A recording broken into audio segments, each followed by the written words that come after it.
Давайте соберемся со мной в театр.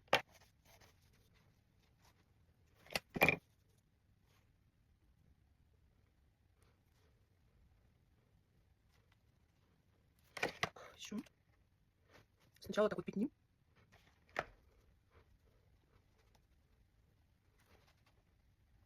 Эта кисть уже чистая.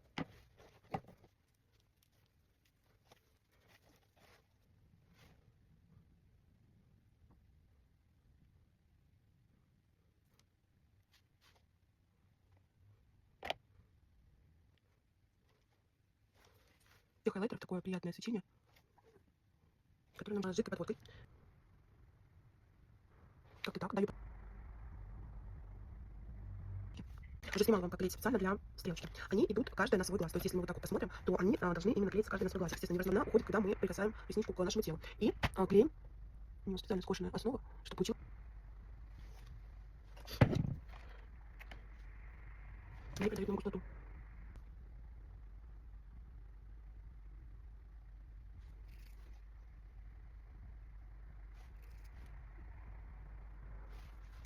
Ну что, осталось нам только губки сделать. Очень цветный оттенок. Добавлю.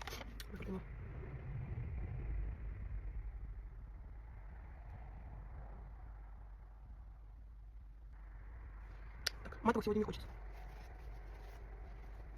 Думаю, достаточно.